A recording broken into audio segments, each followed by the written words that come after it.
Hi, I'm Anne-Marie, and hooray! Congress has decided to finally come to a decision. We are now clear of going default, and everybody can take a big sigh and go right exactly back to where we were. Just thank the sanity for coming back.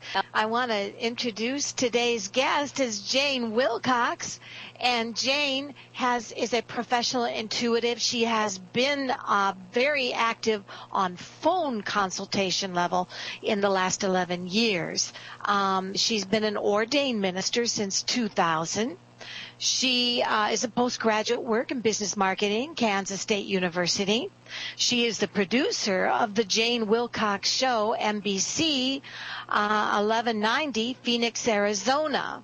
She is the guest appearance on many, many internet radio shows and the author of Angels in the Boardroom, available for purchase on her site, which is janewilcox.com.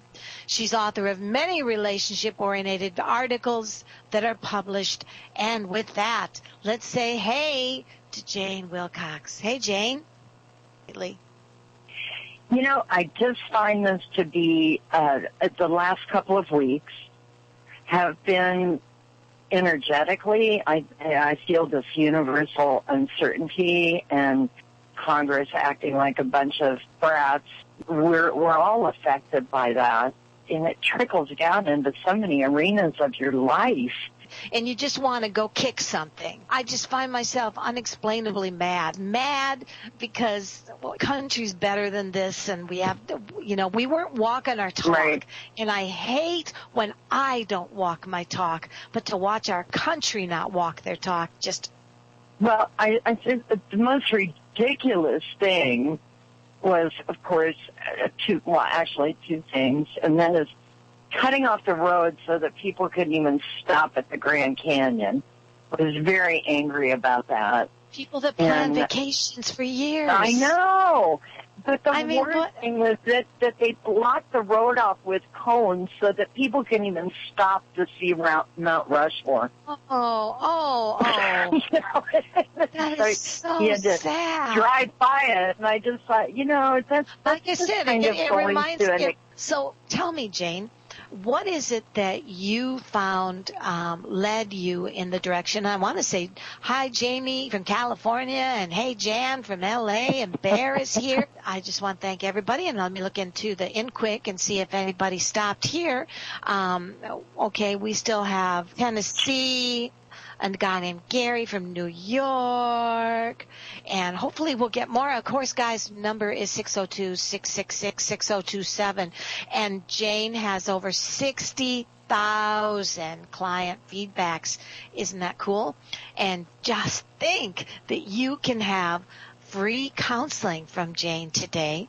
It sounds like you're about as honest as a reader as I am. So that makes it, we may kick you in the butt sometimes, but then again, we'll probably just give you a big hug and tell you good things too. So it's all what our angels are telling us, our guides, right? Jane, you explain to me how that works. Absolutely.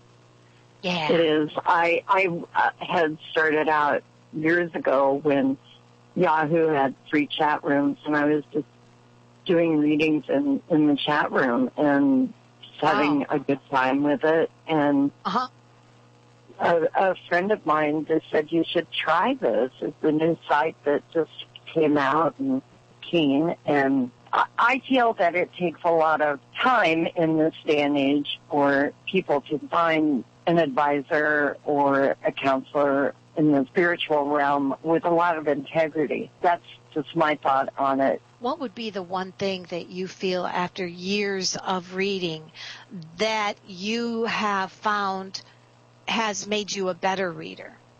I've learned to almost expect fluff, callers. They almost expect what they want to hear, and I've learned to break it very gently to them what they don't want to hear.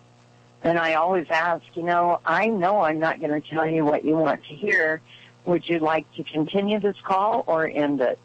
I give them a choice because, life is full of choices, but it's like I'm I'm not brutally honest like I once was, but I'm gently honest. When I don't see something working out and I see a dead end and I see a beautiful woman or a great man burning daylight with somebody that they're desperately wanting, and that person doesn't want to have anything to do with them, I'm going to let them know that I feel like I'm doing them a favor. The difference between a new reader and a reader that has read for a long time is the ability to say harsh things in soft ways.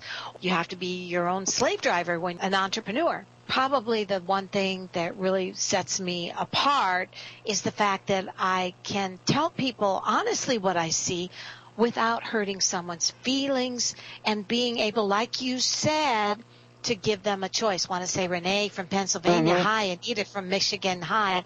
And that's what I think, too. You're right.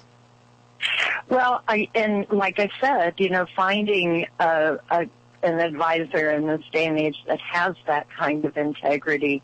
I'm certainly not in this for the money. I do a lot of pro bono work. It takes me absolutely no time to zip back a quick question. Or I believe that the more that you give, the more you get. I've always been kind of the eccentric child, but I always called that indigo, and I didn't know what it was. But boy, by the time I was 19, and I found that first set of tarot cards in a French gift shop, I sure knew writing. What's the difference between an angel message reading? What makes an angel message reading different? I feel everything is for your higher good. So instead of looking at the negative, I always look at the higher good of what the message is and what it is trying to input out there. That, okay, this is not really negative. It is not really negative that you're blocking this energy because your ego's in the way. To turn a situation around, all you have to do is change your perception just a little bit. Okay, maybe, the job that didn't come through for you that you desperately wanted because you needed money, it wasn't because you weren't following your passion, and there's a better one coming. Hold on. The universe will take care of you. Yes, yes. I just adopted this phrase so long ago that rejection is only redirection. And I just feel that with the angels, their messages are always, well, I don't want to go all woo-woo on you because I'm not real woo-woo, but I just feel that the messages are positive. And I've tried reading tarot and interpreting it from angel perspective, and it works. I have a difficult time with it, though, Anne-Marie, because I just find there are just too many pictures. And, so I made my own deck of cards where there aren't any pictures, but they're just words, and then I learned to interpret the messages much better.